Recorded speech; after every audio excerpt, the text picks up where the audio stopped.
Nah, setelah tadi kita berbincang dengan Dokter Ratna seputar tumbuh kembang anak, tapi mungkin kan tidak semua anak-anak bisa bertumbuh kembang dengan baik. Mungkin ada juga yang mengalami gangguan. Nah, biar lebih jelas lagi, sekarang saya sudah bersama Dokter Amelia Kartika, SPKFR IVOKA, ini selaku Kepala Instalasi Rehabilitasi Medik.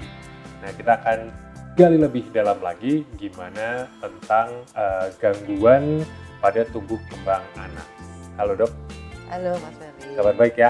Baik. Oke. Nah ini kalau misalnya bicara tentang tumbuh kembang anak gitu ya, mungkin ada juga anak-anak yang akhirnya tumbuh kembangnya tidak maksimal gitu atau tidak seperti anak-anak lainnya. Nah kalau bicara tentang fasilitas sendiri, tentu saja berbeda gitu ya dengan anak-anak yang memiliki tumbuh kembang yang normal, katakanlah seperti itu. Nah kalau di Panti Rapi sendiri, fasilitas untuk anak-anak dengan gangguan tumbuh kembang seperti apa dok? Baik Mas, sebetulnya kita mulai dulu dari gangguan tumbuh kembangnya ya. Gangguan tumbuh kembang itu kan sangat bervariasi, banyak sekali sebetulnya.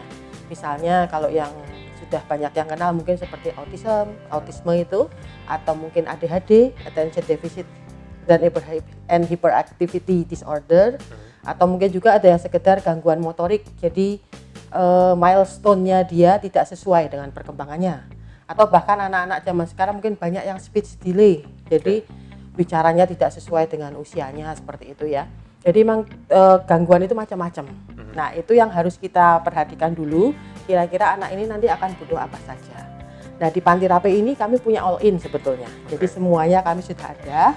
Mulai dari kalau misalnya gangguan motorik, nanti kami bantu di fisioterapi untuk anak-anak misalnya yang belum bisa jalan, misalnya usianya sudah di atas setahun gitu kan. Itu ada di fisioterapi ya.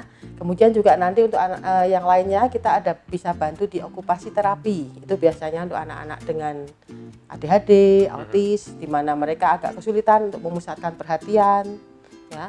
Kemudian juga mungkin ada kesulitan untuk komunikasi juga. Kita juga ada terapi wicara ya. Seperti saat ini kita di sini, ini namanya ruang sensori integrasi ya. Ini adalah bagian dari okupasi terapi ya. Jadi anak-anak yang memang ada kesulitan untuk pemfokusan atensi, konsentrasi, itu biasanya kita mulai dari okupasi terapi di sini dulu. Oke, jadi istilahnya dicari tahu dulu gangguannya apa, kemudian nanti baru tahu gitu ya treatmentnya seperti apa begitu. Betul ya, sekali. Nah salah satunya di ruangan ini. Jadi ini semuanya ada fungsinya dok ya. Iya Bukan betul. cuma sekedar untuk main, tapi memang Iya. ada fungsi-fungsinya gitu ya untuk tadi mengatasi gangguan tumbuh kembang. Nah kemudian pertanyaan saya nih dok. Orang tua gitu ya, untuk orang tua yang mungkin anaknya mengalami gangguan tumbuh kembang gitu, ada saran apa dari dokter untuk bisa orang tua ini tetap bisa apa istilahnya legowo mungkin atau menghadapi itu seperti apa? Ya baik Mas. Jadi untuk orang tua yang pertama adalah harus mencari tahu dulu sebetulnya perkembangan anak saya ini sejauh apa. Apakah memang kira-kira sudah terlambat atau memang hanya belum saatnya. Itu seperti itu. Yang pertama dia harus mencari tahu dulu ya. Kalaupun nanti sudah misalnya ke dokter dan sudah didiagnosis, oh ini memang ada gangguan tertentu, ada baiknya juga mencari tahu lagi apa sih gangguan yang dimaksud, kemudian apa saja yang bisa saya lakukan. Ya. Kami di sini memang hanya membantu untuk terapi di rumah sakit. Tapi bagaimanapun terapi di rumah sakit itu kan terbatas ya Mas. Jadi paling seminggu hanya 2 kali, 3 kali saja. Anak-anak akan lebih banyak waktunya di rumah. Dan itu orang tua juga harus ikut membantu supaya anak-anak itu terbiasa dengan pola-pola yang sudah diajarkan di sini. Jadi percuma kalau 2 hari di terapi, tapi 4 hari atau 5 hari buyar lagi. Ya. Jadi orang tua juga memang harus mencari tahu dan memang harus aktif. Karena bagaimanapun waktu terbanyak anak adalah bersama orang tua. Ya. Jadi tetap dengan kalau ada gangguan mungkin bisa mencari bantuan di dokter atau mungkin juga dengan terapi-terapi yang ada, tapi juga harus berperan aktif untuk di rumah. Oke, jadi istilahnya tidak bisa orang tua melepas begitu saja karena orang tua juga harus ikut terlibat aktif ya dok ya. Betul. Dengan tumbuh kembang anak, kemudian nanti gimana perkembangannya orang tua juga harus tahu begitu. Nah ini kalau misalnya bicara soal fasilitas, berarti kan tadi dikatakan dokter di Panti Rapi ini kan all in gitu ya. Nah tadi tuh saya waktu datang ke sini, saya sempat melihat tadi ada ruangan yang kok kayaknya gemerlap gitu. Itu ruangan apa? Termasuk ruangan terapi juga atau mungkin buat orang tuanya atau seperti apa itu? Penasaran ya Mas Penasaran ya? saya. Oke, nanti kita lihat ya. Kita ke sana ya? Kesana aja Oke, ya. Yuk, boleh. kita lanjut sana ya. Oke.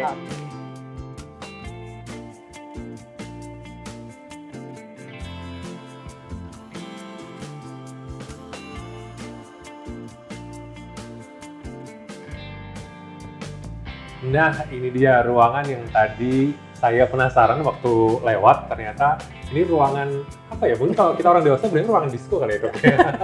Tapi ini sebenarnya ruangan apa, Dok? Jadi ini namanya ruang snooze silent.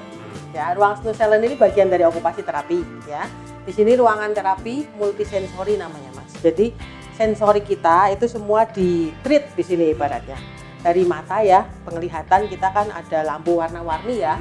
Nanti untuk kondisi terapinya ya tidak langsung semeriah ini. Kita lihat anak ini nanti misalnya ADHD, itu kan hiperaktif sekali tuh dia. Ada warna-warna tertentu tuh yang dia lebih tenang. Jadi kita pasangkan itu. Atau misalnya nanti kalau yang autisme mungkin dia akan lebih excited dengan warna-warna tertentu ya. Jadi dari mata kita rangsang dengan cahaya. Kemudian untuk pendengaran kita juga ada sistem audio di sini ya, untuk memasang musik yang menenangkan atau malah yang bikin excited seperti itu, tergantung dari gangguan anaknya. Kemudian juga kita ada aromaterapinya juga, itu juga bisa merangsang untuk healing tenang ya, relaksasi dan juga excitementnya anak-anak.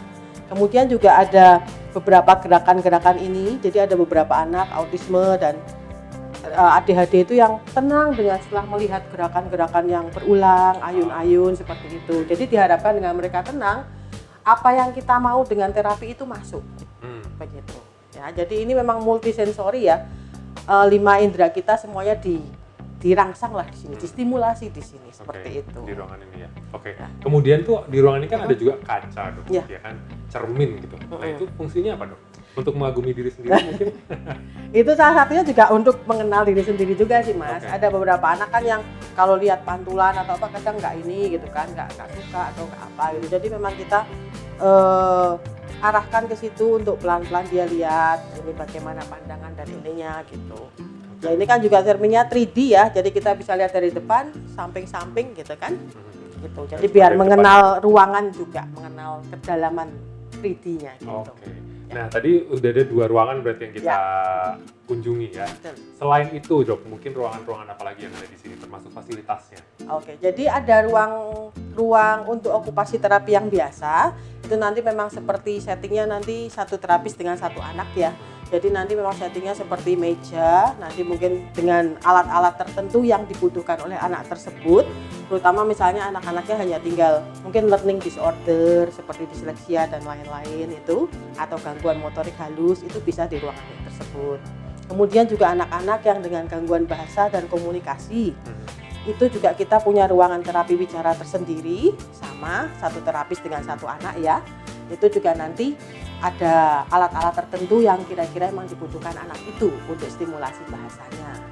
Kemudian kita juga ada ruang terapi untuk fisioterapi. Jadi untuk anak-anak yang memang milestone untuk motorik kasarnya belum tercapai, itu nanti kita ada ruangannya sendiri. Jadi lengkap semuanya. All in ya, Dok ya? Ya, all in di sini. Nah, kemudian kalau misalnya untuk orang tua nih yang akhirnya menemukan bahwa anaknya mengalami gangguan tumbuh kembang gitu, mungkin bingung gitu ya. Ini harus kemana dulu atau harus ngapain? Ada mungkin tips and trick alurnya seperti apa, prosesnya gitu untuk memeriksakan atau terapinya gitu. Baik, jadi untuk alurnya kalau kira-kira memang orang tua sudah curiga ini anaknya kok ada keterlambatan dan lain-lain, bisa menghubungi dulu konsultasi dulu dengan dokter spesialis anak ya, ataupun juga dengan dokter spesialis kedokteran fisik dan rehabilitasi. Seperti saya dan teman-teman saya ada 3 orang dokter spesialis kedokteran fisik dan rehabilitasi medik di sini.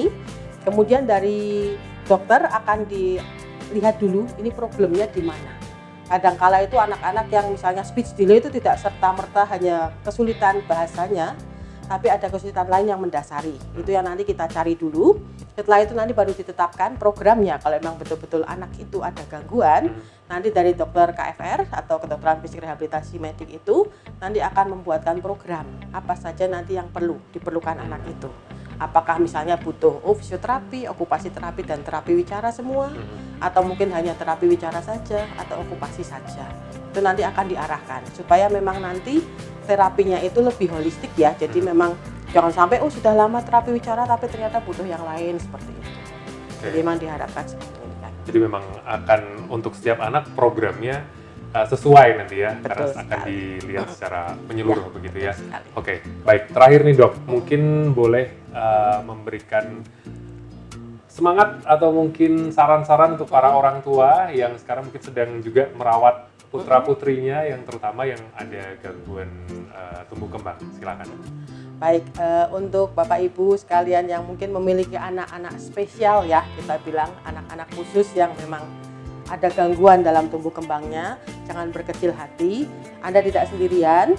Baik dari segi medis, kami di sini juga siap membantu dalam terapi dan pengobatan yang diperlukan oleh putra-putri Anda. Kemudian juga jangan khawatir bahwa ada beberapa komunitas yang bisa dihubungi untuk saling sharing mungkin bagaimana sulitnya, bagaimana suka dukanya semua. Itu juga ada komunitasnya. Dan juga jangan lupa untuk selalu mencari tahu informasi. Jadi jangan hanya misleading dengan informasi yang katanya si A, katanya si B, tapi carilah dari sumber informasi yang betul-betul terpercaya. Ya, jadi kami di Panti Rapi siap membantu Bapak Ibu sekalian yang memang memiliki putra dan putri yang spesial seperti itu. Oke, Itu ya, Mas. baik. Terima kasih Dr. Amel sudah Baik, memberikan terima banyak informasi. Semoga bisa berguna dan sampai ketemu lagi di kesempatan selanjutnya ya. Terima kasih Mas Feli. Dan baik untuk Anda sahabat, terima kasih sudah menyimak sahabat Panti Rapiku dan sampai ketemu lagi di kesempatan selanjutnya. Sampai jumpa.